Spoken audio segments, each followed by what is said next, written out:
I'm not gonna lie, lately the drama around Wuthering Waves has been hard to ignore. I mean, it's always there, right? Wuthering Waves is such an easy target, it's insane. But if you have spent any time on the internet over the past few weeks, you have likely seen the same few words repeated over and over. Spending event, Gooner game, bad story, Kuro games bad, EOS. A very, very overblown issue as per usual, but I think some of the reason is somewhat understandable. I mean, of course, nobody likes feeling like the game they enjoy is starting to look at them more like a walking wallet than a player. Or maybe you prefer the main protagonist to not be such a Giga Chad god that has a harem no matter where he goes. I mean, can you blame the guy? He's just the GOAT. Or maybe those are noises from people who don't play the game at all. But if you actually sit down and look at the update itself, you will notice that the update patch 3.1 is actually making some of the most player-focused changes we have ever seen since launch. Ladies and gentlemen, and everyone in between, we are not just getting new things to spend money on like the typical gacha game. We are seeing a massive change in how the game values the people who actually play it. Stepping away from the noises of the haters, I want us to see what this update actually means for your accounts and why the real win here isn't something you can buy. Did you see that clever wording, by the way? Usually in gacha games, it's pay to win, but in Wuthering Waves, the real win isn't something you can buy, meaning it's free to play friendly, and it's actually encouraged for you to max out the game. Am I explaining too much? Do you get it? I hope so.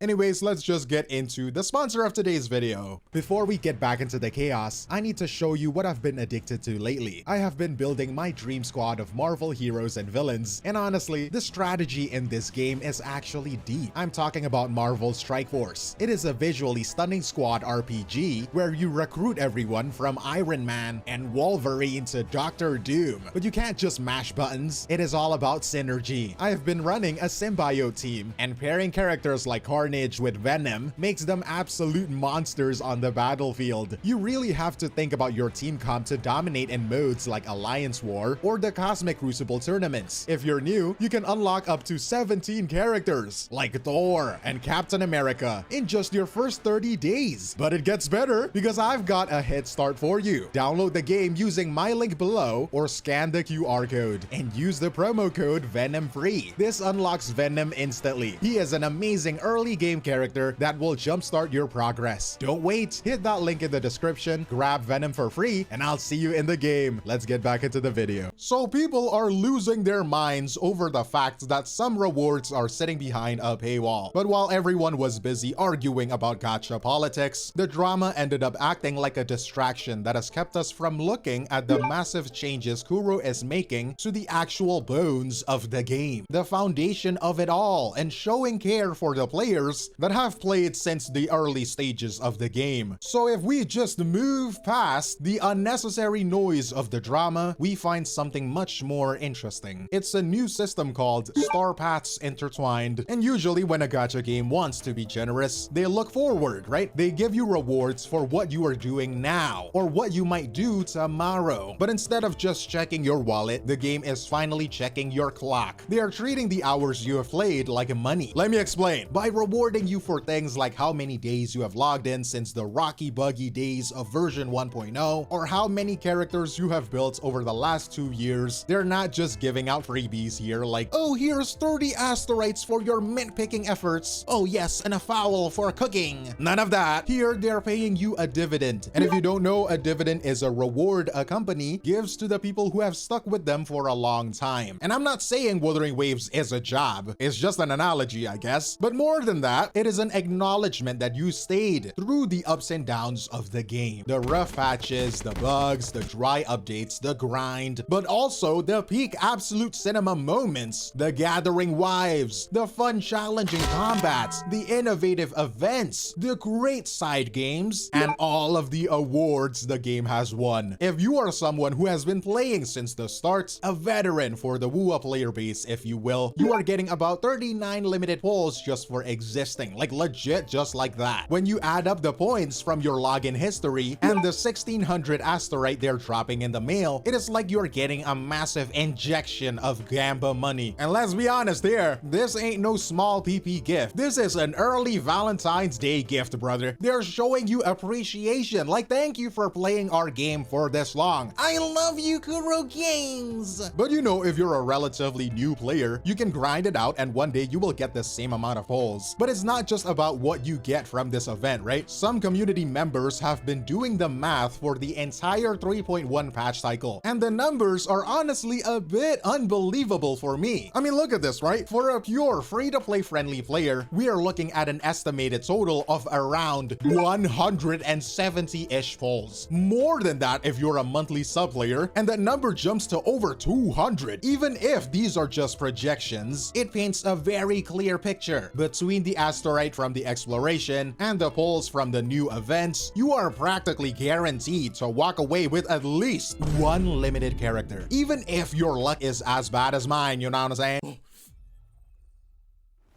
Fuck! Why is it always you? It's always you! It's always you! It's always you! Every single fucking time!